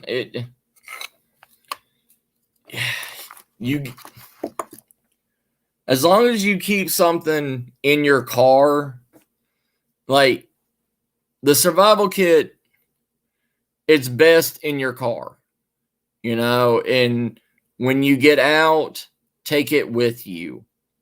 Make it the weight that you want to take with you. If it's just something basic as a ferro rod and striker and a survival cord bracelet and a grabber blanket, survival tarp, that's good enough to get you by, as long as you have a plan. It doesn't have to be elaborate. Do what you feel is comfortable with you, but at least have water, food, some form of shelter. Even a 55-gallon contractor trash bag can be made into a tube tarp shelter. You don't need to go out and buy $150, fully functional, make 120 shelter configuration tarp. You don't. I mean, it'll keep the wind off you and everything. But as long as you can make fire, as long as you got food, as long as you got water, those are the three basic things that you really need. And you need something to cut with. You need something to shave wood. You need something to cut branches with.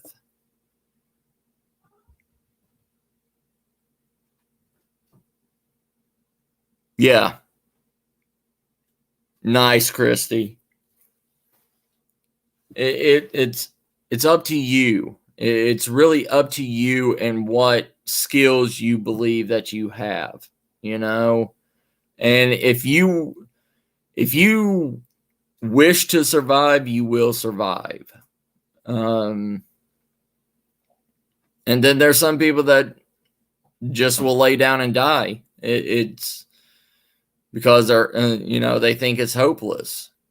And I don't want that happening to any of y'all. This is Autumn's little waste bag survival kit. She's got everything in each one of these pill bottles. I mean, she's got her lights on the back. She's got her headlamp. She's got... Are these the pink things, your inflatables, hon? Yeah, your little inflatable pillow. This pink thing is the arm floaties from Dollar Tree. You can blow that thing up, and it's a pillow. It's an inflatable pillow that you can deflate and fold back up and everything. Hi, Morning Light. Thank you so much. Thank you.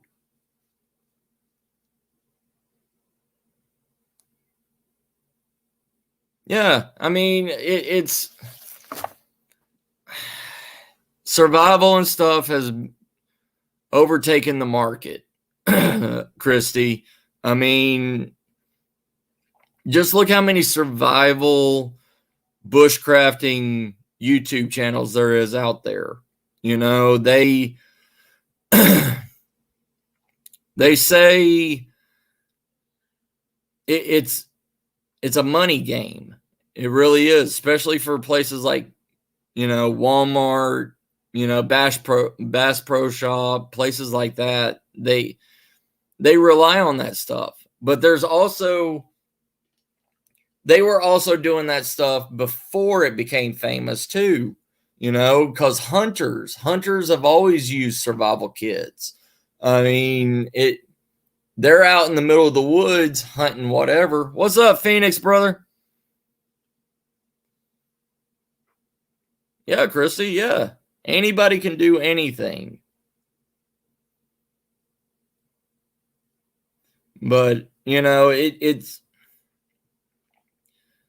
survival has always been with like country people, like they're the ones that's out, hunting deer, going out in the middle of the woods, hunting wild animals that can attack and hurt them. If they're out by themselves hunting and they have a wild boar come at them and tusk them in the leg, they're not getting out of that woods that night, so they have to have something back up.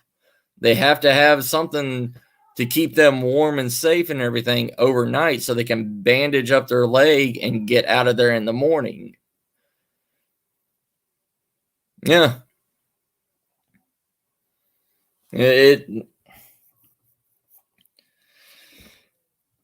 But a lot of people in the paranormal, the cryptid, the urbex, they want the adventure, and they think nothing's going to happen to them because they think they have it all planned out. But do they? I've seen plenty of them get hurt. Even me, I got hurt doing it. And it wasn't fun. It was stupid. It should never have happened. But it does. And I don't want anybody else getting into that.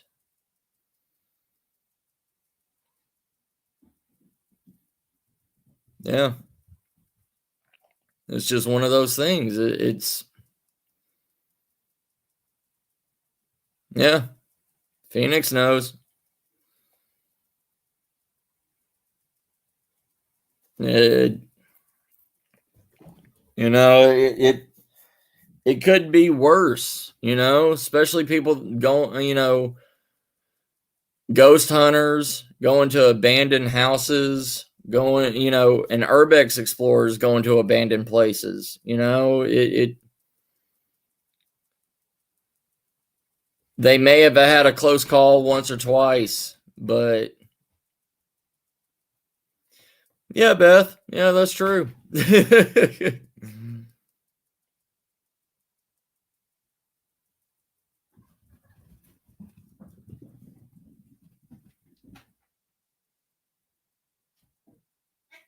Yeah. Yeah, morning. Yeah, I mean, bears have between 100 and 150 miles from where they're standing that they believe all around them is their territory. They don't care, they think it's their territory and they will go anywhere that they want to.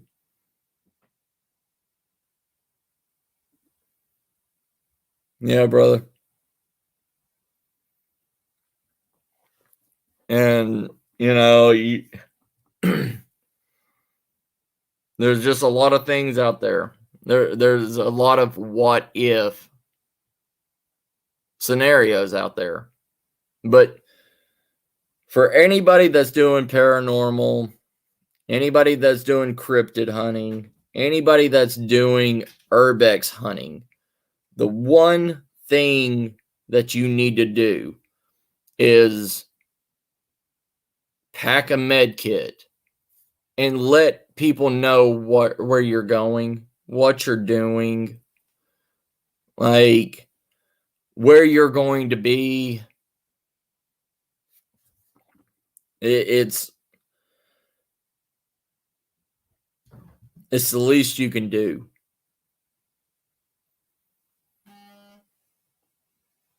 Yeah, I mean, because you don't know if you're going to go to a spot and you may not ever come back from it. You may think it's a safe place. Yeah, be careful, Christy. If you got a mama and two cubs, the best thing you can do with them, Stay away. yeah, stay away from them. And if they get up into the house, if you have one of those air horns, blow it as like one of those can air horns. Hold it down as long as you can and it will scare them. Do a quick burst, then hold it down. And it will at least send the cubs off, and the mother will follow the cubs because she's protecting the cubs. The coyotes, you ain't got to worry about it.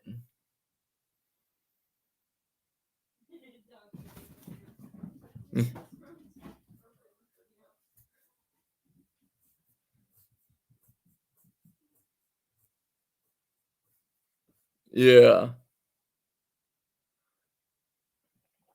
It just, I mean, no matter what y'all do, I'm not telling y'all not to have fun. I'm not telling y'all to not go out and explore. I'm just telling you to be smart and safe about it, you know? And I want y'all to be able to make your own survival kit to be able to take with you.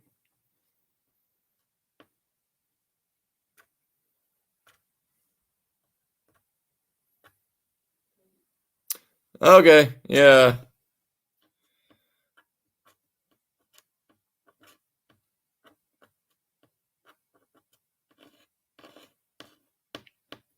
But you know that it's because if you're not safe out there, you know, you don't know if your next investigation is going to be your last. You know, you really don't. And it's better to be safe than sorry. I mean, most of you investigators have spent over $1,000 on all your equipment. You know? Yeah, Phoenix. But you know, you've spent at least $1,000 or more on your equipment to go paranormal hunting or whatever. What's another $50 to $100 to save your life? You know?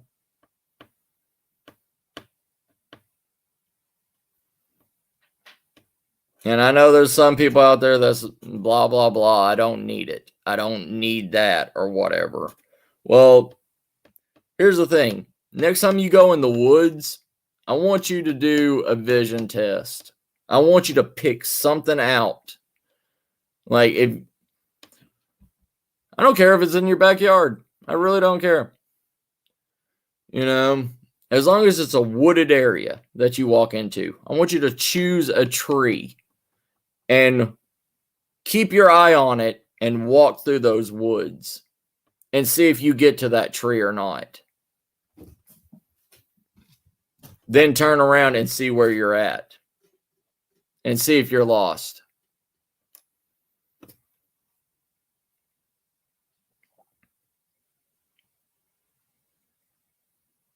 Because you know what? Once you get in those woods and you get deep in those woods, you turn around, it all looks the same.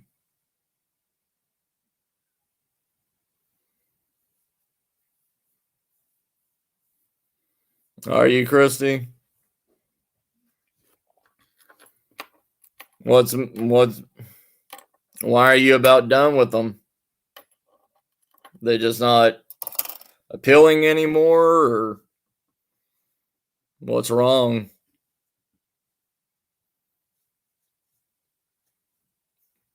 Yeah, it does, Phoenix.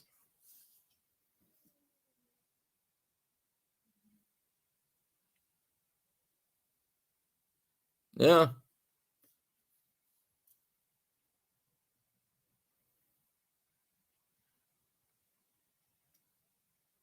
But, it's, you may think you're a Billy badass, but I'll tell you one thing, you're human and you will get hurt. Whether you listen to me or not, I don't care. I really don't. But I want to help.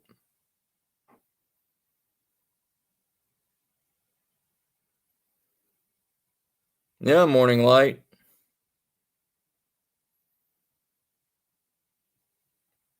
Yeah, Phoenix. That's what you do. I mean, that's another another part.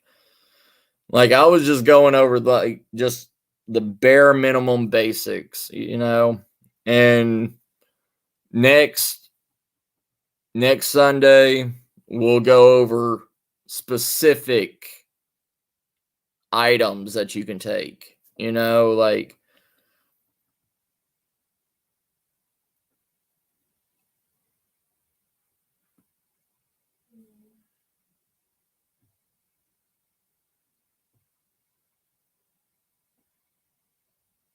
yeah, Christy. I mean, people don't understand that. People really don't understand the power of nature. They don't. There's hundreds of thousands of 411 cases in just basic national parks because somebody decided to go off trail and go look at this rock, or go take an Instagram picture or a Twitter picture, or whatever, and they go off the trail into an area that's unmarked, unknown, and they go missing. And if you don't believe me, look up how many 411 cases in America alone happen. Look in your state how many 411 cases happen every day.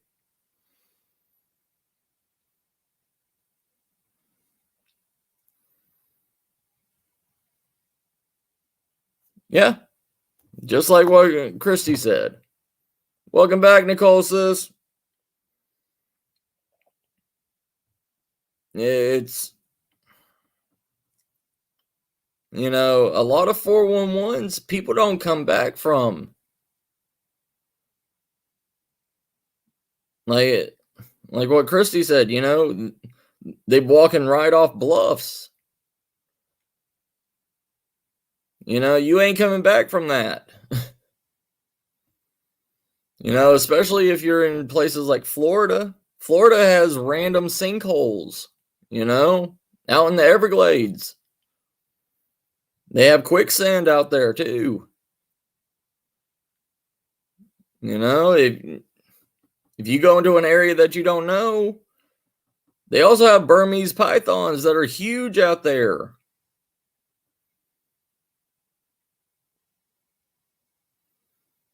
Welcome back. Yeah, they're just gone. But, that's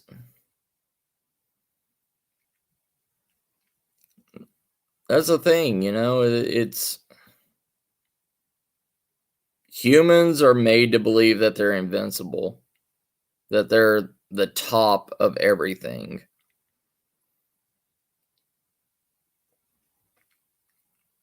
Right, Jax? Yeah. Just up and disappear. Yeah. Hey, Crystal, how you doing?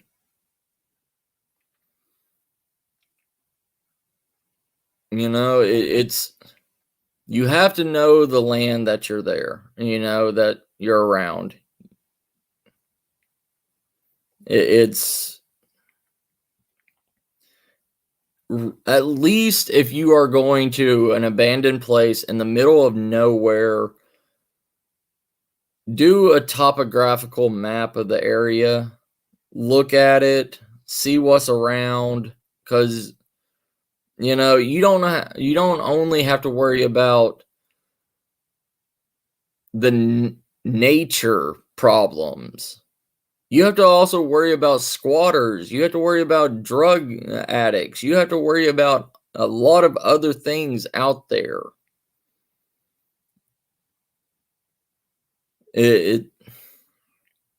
What if you stumble upon, I'm just throwing this out there. What if you go to a place and you stumble upon, some psychopath and he's murdering somebody out there because he found that same place that you found. You think he's going to let you live, or are you going to take off running? It's one of those things. And if you take off running and you're scared and you're in a place that you don't know, you're going to get lost.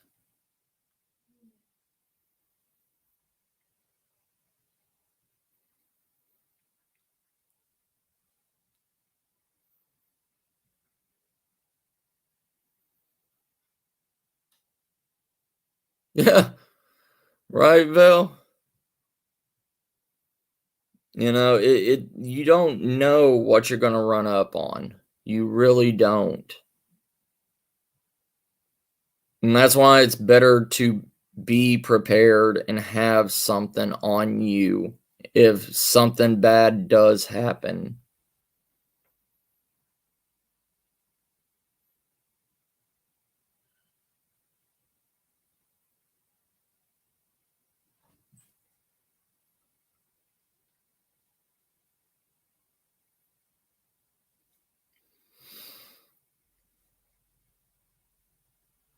Right, Jax. But you gotta think how many people, just throwing this out there. I know, think of any basic B-rated horror movie, or any horror movie. What happens? What happens to people when fear kicks in? They just take off running. Like they don't think. It's that flight or fight. And 90% of the people choose the flight and they just take off running.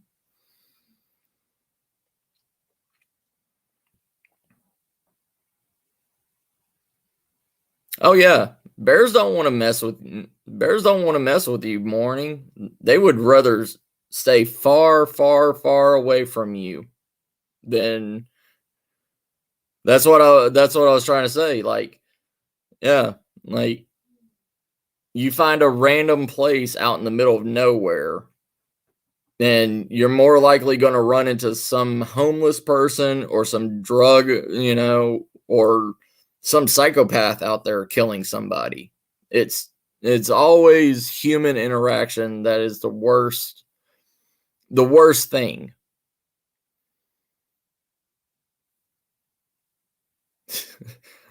Yeah, Nicole.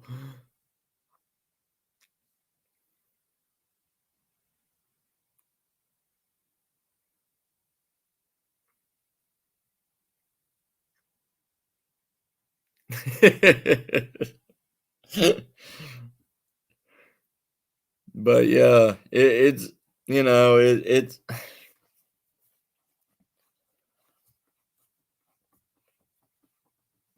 I can just say it again. You never know what's going to happen. Yeah. Moonshiners, ginseng pickers. Yeah. I mean, and the occasional, privateer marijuana grower. You know, there's traps all the time. You know, moonshiners and ginseng pickers, they make pitfall traps. They make shotgun traps with a mouse trap that has a nail on it that will hit the shotgun shell and shoot you in the leg. It will blast your leg off.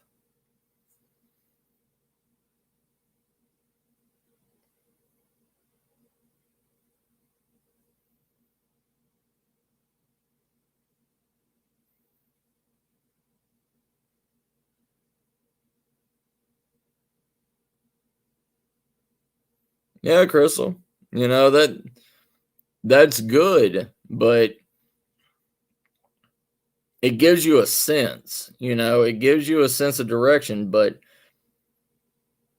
you know, it's always one of those things.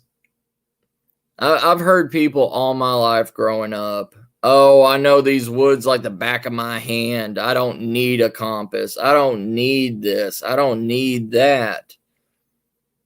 And then what happens? Like one of my uncle's best friends, he was an ex-Navy SEAL, recon, all this stuff. Knew what he was doing. He could mark any land, you know, he could remember any landmark. And him and my uncle was out hunting, and they decided to split up and go two different ways. And this was before the two-way radios, and they were doing bird calls. Well, his friend kept going deeper and deeper and deeper in the woods. And my uncle didn't hear his bird call anymore. And probably about 3 to 5 hours later, he found his best friend hiding underneath a pine tree, crying because he was lost.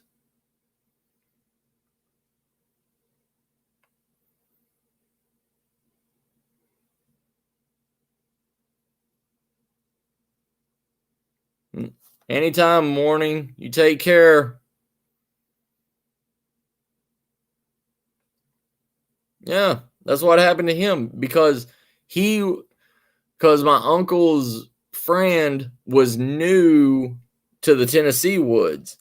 He was born in Alabama and everything and knew the Alabama woods, but when he was hunting when he was hunting in Tennessee, it was all different.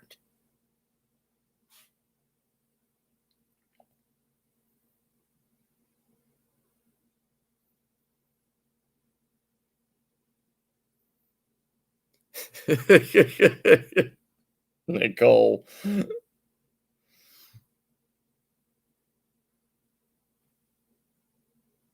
Take care, morning. Thank you for stopping by.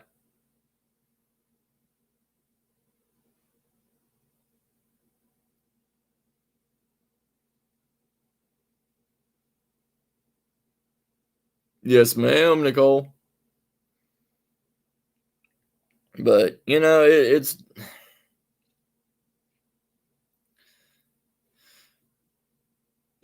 just, it's so easy. You know, everybody's in the hustle and bustle of the city and everything that, you know, they get Saturday and Sunday off and they decide to go, you know, their weekend routine is you know, jogging around a park or a nature reserve or whatever, you know, and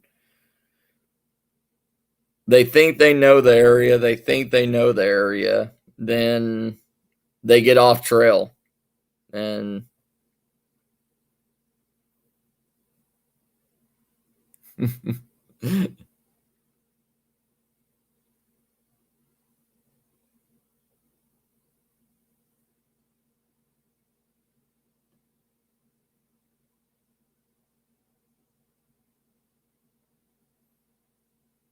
Right, Crystal.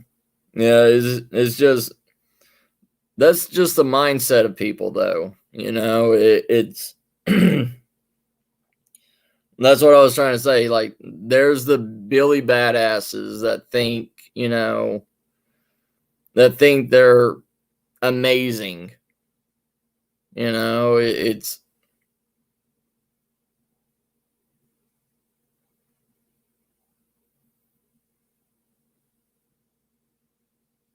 yeah,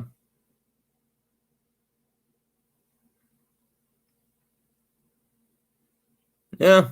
That's true, Nicole. But I want to say like at least 70% of the people, the first reaction that they do is freak out. They don't know what to do. And the first thing that comes in their mind is, I'm starving to death. Because, they ate a breakfast, but they didn't eat lunch or dinner, so they're starving, they're upset, they think they're going to die. And that's the mental mindset that people get, is they're going to die when something like that happens. And death scares people, especially in a situation that they never experienced before.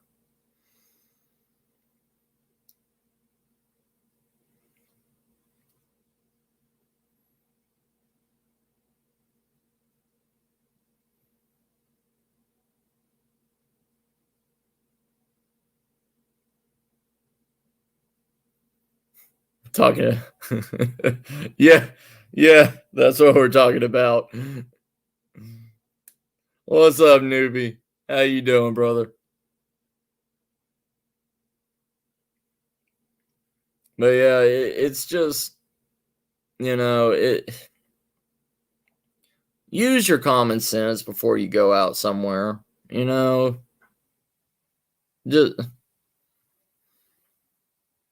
just do it.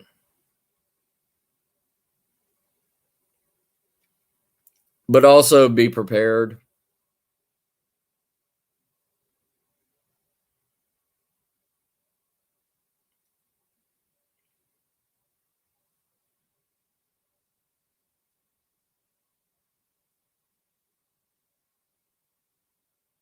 Right, Christy.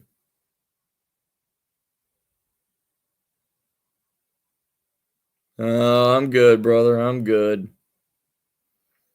Just sitting here and going to make this a thing for Sundays. Survival Sunday. But I think I'm going to get off here and everything, everyone. But do y'all have any questions before I get off? Like anything about what we discussed?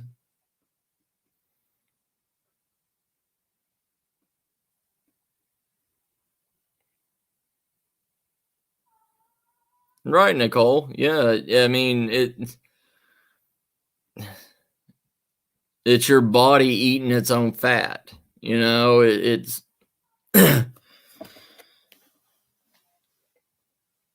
you can survive almost, almost a month without food. But you can only survive 3 days without water. But most people fear that they're going to die from lack of food before water. Isn't that crazy?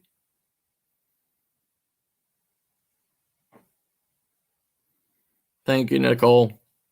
Thank you, newbie. But yeah, that's the mindset that humans think.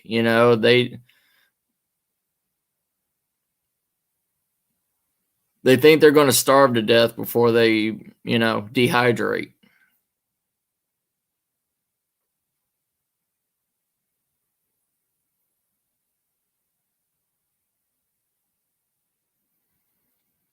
But thank you all for coming. And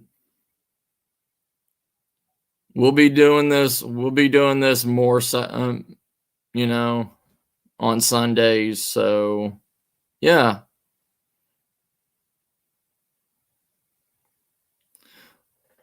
I love y'all too. Love y'all, family.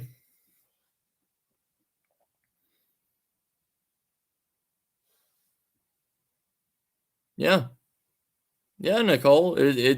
Yeah. It's a mental thing, you know. It's always people go for food before anything else. It's one of those things. But I love y'all. Y'all have a great night. And I will see y'all next Sunday. Yeah. Yeah, next Sunday. All right. Love you, fam. Y'all take care. Bye.